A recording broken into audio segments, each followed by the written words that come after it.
Kini kita dengar pidato penutupan terlebih dahulu pimpinan terhadap pelaksanaan tugas dan kewenangan Komisi Pemberantasan Korupsi yang diatur dalam Undang-Undang Nomor 30 Tahun 2002 tentang Komisi Pemberantasan Tindak Pidana Korupsi dapat disetujui menjadi hak angket DPR RI. Setuju? Izin pimpinan. Tidak ada hari ini, nggak ada reshuffle, nggak ada hari ini, nggak ada reshuffle. Minggu ini nggak ada, bulan ini juga nggak ada.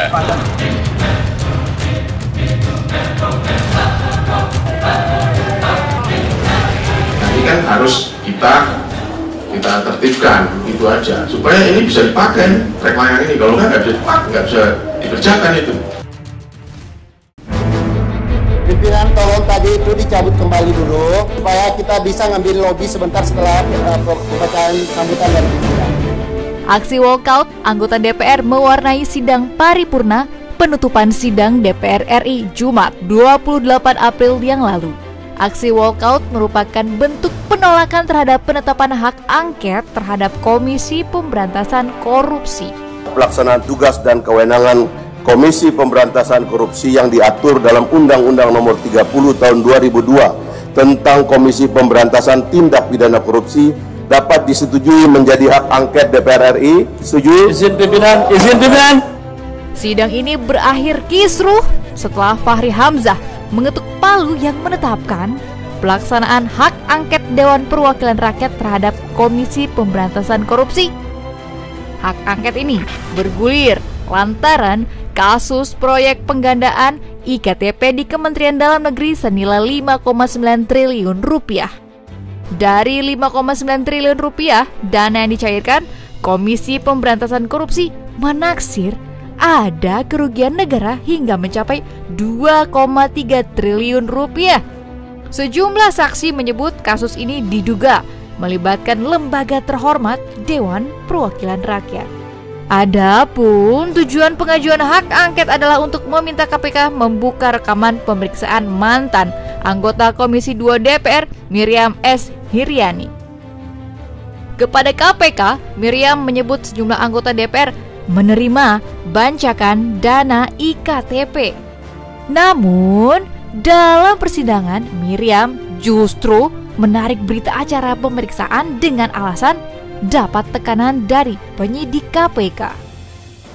Seingat saya, yang satu namanya Pak Novel, yang satu namanya lupa saya, yang satu namanya seingat saya Pak Damanik. Waktu pas saya baru duduk, dia sudah ngomong begini, Pak, Ibu, tahun 2010 tuh mestinya udah saya tangkap. Terus habis gitu saya ditekan-tekan lagi di tahun situ. 2010 mestinya saudara sudah ditangkap. Iya, kata Pak Novel begitu, Pak. Iya, kenapa mau takut mau ditangkap? Tentu ada alasannya. Ya saya nggak tahu, Pak. Gimana ini? Saya ditekan. Sayangnya, dari rekaman CCTV saat pemeriksaan berlangsung, Miriam tampak santai menghadapi penyidik KPK. Belakangan, dalam persidangan justru penyidik KPK Novel Baswedan mengungkapkan pihak yang mengintimidasi Miriam adalah sejumlah anggota DPR dari Komisi 3. Aziz Samsudin, lalu yang disebut juga atas nama Desmond Mahesa, Masinton Pasaribu, seingat saya atas nama Safrudin Suding, lupa saya nama depannya. Dan satu lagi saya lupa, tapi dia sebut nama partainya waktu itu, terus minta penyidikan di internet untuk di Komisi 3 dari partai yang disebut ini siapa saja. Dan kemudian yang bersangkutan menunjuk, oh yang ini orangnya. Nah, itu yang kemudian kami lakukan sehingga kami tahu waktu itu jumlahnya 6 orang, cuman saya agak lupa yang satunya namanya yang mulia. Hal inilah kemudian yang membuat sejumlah pihak menginginkan KPK membuka rekaman CCTV pemeriksaan Miriam untuk mengetahui siapa saja sesungguhnya nama-nama yang disebut Miriam selama proses pemeriksaan berlanjut. Namun KPK menolak permintaan para anggota dewan. Menurut Wakil Ketua KPK Laude Muhammad Syarif, permintaan anggota DPR melalui hak angket itu dapat menghambat proses hukum. Rekaman dan BAP hanya dapat diperlihatkan di pengadilan, begitu ujar Syarif. Penolakan ini berbuntut lahirnya hak angket DPR terhadap KPK. Wakil Ketua Dewan Perwakilan Rakyat Fahri Hamzah yang akhirnya berhasil menggolkan rencananya untuk mereview kinerja Komisi Pemberantasan Korupsi melalui hak angket. Hak angket seperti yang tertuang dalam pasal 79 ayat 3 Undang-Undang Nomor 17 Tahun 2014 merupakan hak DPR untuk melakukan penyelidikan terhadap kebijakan pemerintah yang penting dan strategis serta berdampak luas pada kehidupan bermasyarakat dan bernegara yang diduga bertentangan dengan peraturan perundang-undangan. Namun, Fahri Hamzah menolak tudingan pelaksanaan hak angket karena kasus IKTP yang melibatkan banyak anggota dewan. Usul ini pernah dilontarkan Fahri di awal tahun 2015 saat calon Kapolri pada saat itu, Komisaris Jenderal Polisi Budi Gunawan ditetapkan sebagai tersangka oleh KPK dalam kasus dugaan penerimaan hadiah atau janji. Namun upaya itu gagal. Sebenarnya angket ini nanti akan membuat lebih bersih lagi KPK-nya, lebih clean begitu, supaya publik juga melihat apa yang sebetulnya terjadi. Karena kan nggak ada maksud lain yang bisa dilihat kan, karena dengan membuka dan ini membuat transparan ya kita semua jadi senang melihatnya gitu loh. Apa masalahnya gitu loh? Kan ini hak konstitusional dewan. Pendukung Fahri Hamzah, Masinton dari fraksi PDIP juga tak kalah nyaring menyuarakan agar lembaga anti rasuah itu direview kinerja kelembagaannya. Bukan berarti kita pro koruptor, bukan berarti saya menjadi pro korupsi, tidak. Justru kita ingin negara ini kita bersihkan dari praktek korupsi. Bukan dengan cara-cara munafik seperti ini, menolak seakan-akan ini kita melemahkan katanya. Justru teman-teman yang kemarin getol, ya, ini saya buka di sini. Saya sudah bosan dengan politik munafik seperti ini. Politik tidak jujur. Keteladanan apa yang harus kita berikan? Jangan bohongi rakyat. Politik itu konsisten, konsekuen. Saya ketika mengambil sikap harus mengusulkan hak angket, saya tahu resikonya, tetapi saya tidak pernah mau munafik dalam melaksanakan politik ini. Sebagai politisi, Masinton Pasaribu memang harus konsisten dalam berpolitik. Namun sayangnya, itu berseberangan dengan eksistensi KPK yang merupakan lembaga penegakan hukum. Politik tidak boleh melakukan intervensi terhadap proses penegakan hukum.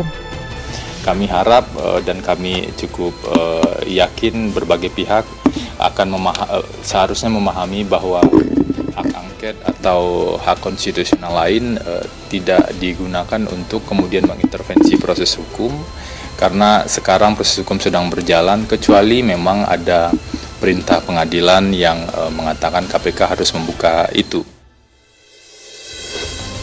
Selain mengintervensi proses penegakan hukum, hak angket juga ditegarai dapat melemahkan KPK sebagai lembaga anti rasuah.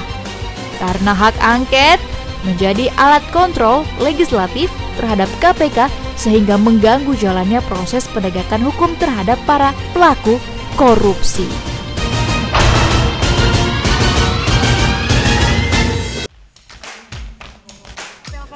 Pemerintah Indonesia terus mengatur strategi untuk menjaga kestabilan negara dan rakyatnya.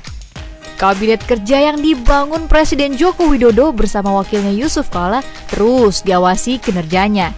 Kalangan profesional atau pejabat partai dipilih sedemikian rupa untuk duduk di kursi menteri dan menjalankan tugasnya.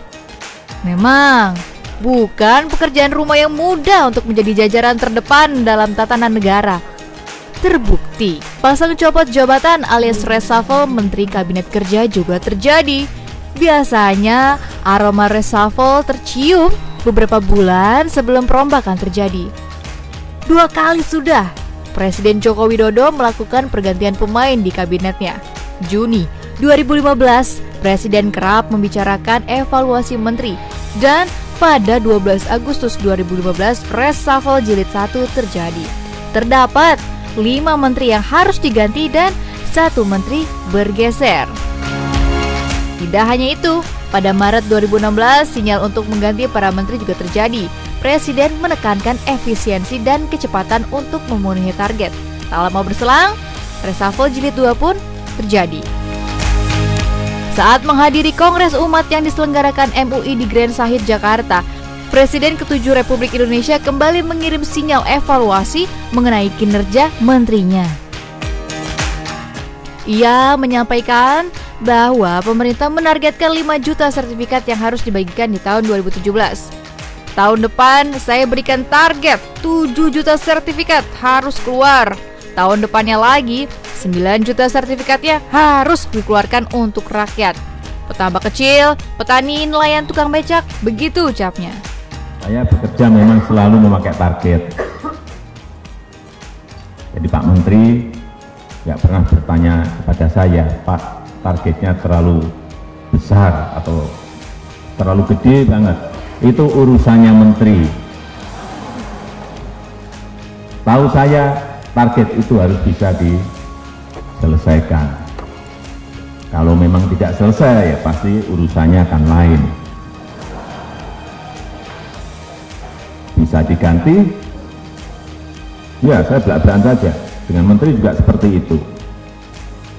Bisa diganti, bisa digeser, bisa dicopot, dan yang lain-lainnya. Susi Pujiastuti, Menteri Kelautan dan Perikanan, juga dievaluasi terkait kebijakannya soal cantrang. Susi mengeluarkan peraturan mengenai larangan penggunaan alat penangkapan ikan pukat hela dan pukat tarik di wilayah pengelolaan perikanan negara Republik Indonesia. Karena pukat hela dan pukat tarik dianggap kurang ramah lingkungan, sebagai gantinya KKP membagikan penangkap ikan cantrang. Persoalannya, 2 tahun kebijakan itu berjalan, KKP belum optimal membagikannya. Adanya evaluasi demi evaluasi, apakah ini termasuk sinyal akan adanya reshuffle ketiga pada pemerintahan Joko Widodo? Wakil Presiden Yusuf Kala pun memberikan tanggapannya. Reshuffle itu hak prerogatif Presiden, jadi tentu tergantung cara penilaian-penilaian yang diadakan oleh Presiden. Begitu ucap Yusuf Kala. Hal senada juga dituturkan oleh Menteri Hukum dan HAM Yasona Lauli. Soal reshuffle itu sepenuhnya otoritas Presiden. Konstitusional itu, evaluasi harus jalan. Kalau tidak jalan, ya nanti orang berada di zona nyaman. Harus ada itu, supaya ada target. Semua harus siap. Kalau saya yang penting kerja. Kerja keras, kerja lebih keras lagi. Begitu ucap Yasona Lauli. Pengamat politik Gun Gun Haryanto pun memberikan pendapatnya terkait kinerja menteri.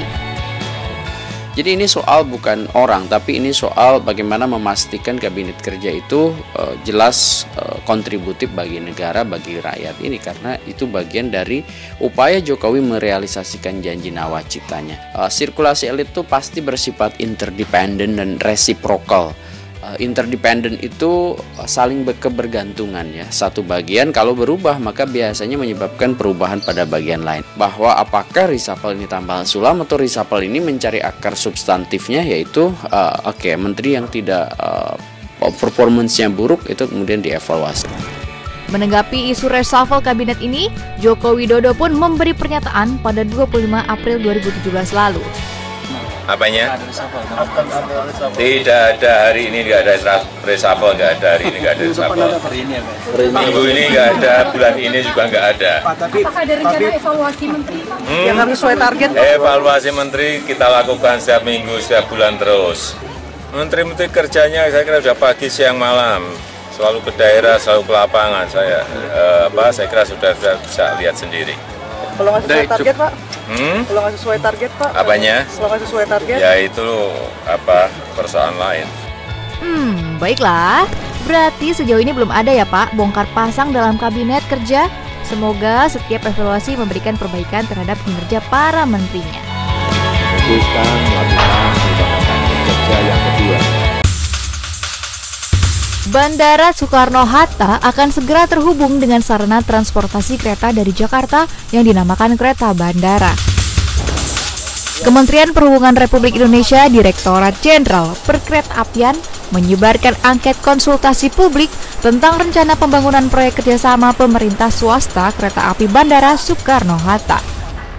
Rute awal kereta bandara ini berangkat dari Stasiun Manggarai, melewati Stasiun Sudirman Baru, Stasiun Duri, Stasiun Batu Ceper, dan berakhir di ARS atau Airport Railway Station dengan waktu tempuh 50 menit. Ada juga rute Halim yang melintasi 4 stasiun dalam waktu 30 menit. Kereta akan melintasi 4 stasiun yaitu Manggarai, Duku Atas, Tanah Abang, dan Pluit.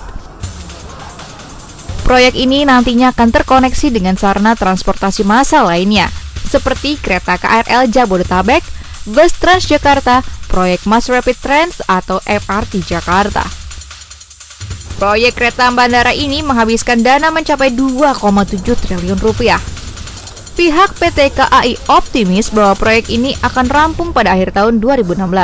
Namun, hingga sekarang, proses pembangunan jalur kereta api bandara masih dalam proses pengerjaan dan masih terhambat pula dengan masalah pembebasan lahan. Pembebasan lahan penyebab molornya suatu proyek pembangunan merupakan hal klasik setiap pembangunan jalur transportasi di Indonesia, baik itu pelebaran jalan tol maupun pelebaran jalur kereta api. Salah satu masalah yang muncul dari pembangunan kereta bandara kali ini berimbas pada rencana penggusuran warga RW 12, Kecamatan Manggarai, Jakarta Selatan. Warga serentak menolak penggusuran yang dilakukan pihak PT KAI. 11 penghuni lahan kita di situ, 11 kakak. Nah ini kan harus kita tertibkan, itu aja, supaya ini bisa dipakai trek layang ini. Kalau nggak bisa dipakai, nggak bisa dikerjakan itu. Total ada 11 rumah yang terkena rencana penggusuran di RW 12 Kelurahan Manggarai. 5 rumah berada di RT 1, sedangkan 6 rumah berada di RT 2. 11 rumah tersebut berada di tengah-tengah deretan rumah warga. 11 rumah tersebut akan dirobohkan untuk proyek pembangunan pelintasan kereta dengan konsep double track. Itu Manggarai. Manggarai itu adalah bottleneck angkutan komuter lain kita. Pasti, dan ini sering ditanyakan ke kami. Bagaimana solusinya, kan seperti itu. Nah, solusi yang dibuat pemerintah kita adalah dengan membangun double track. Supaya apa? Supaya komuter lain ini dengan intercity itu bisa terpisah, sehingga tidak ada antrian, tidak ada susulan. Karena ini adalah yang punyanya adalah negara. Ya, negara. PT KAI melakukan penertiban berdasarkan Surat Direksi PT KAI nomor KEP.U.JB312-411-KA 2013 dan lembar sertifikat kepemilikan tanah SHP nomor 47 tahun 88. Bagi warga yang tinggal di daerah tersebut, mereka diberikan ganti rugi sebesar Rp250.000 untuk bangunan tembok, sementara bangunan tanah dihargai Rp200.000 per meter persegi. Memanasnya penggusuran 11 rumah di Manggarai berawal dari adanya informasi kalau PT KAI mengundang warga RW 12 untuk sosialisasi proyek kereta bandara pada Selasa 7 Maret 2017 lalu. Beberapa warga awalnya ingin datang, akan tetapi mereka batal datang. 22 Maret 2017, warga kembali diajak untuk bertemu dengan PT KAI di Cikini, Jakarta. Namun, lagi-lagi warga tidak menghadiri pertemuan tersebut.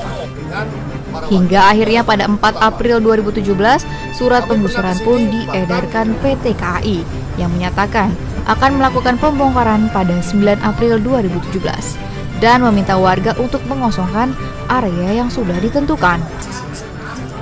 Namun warga menjadi geram dengan surat tersebut karena beranggapan pihak PT KAI membuat kesepakatan satu pihak. Pihak PT KAI akhirnya mengeluarkan surat peringatan kedua pada 21 April kepada 11 rumah yang terkena penggusuran di Manggarai. Himbauan tersebut pun tidak digubris warga.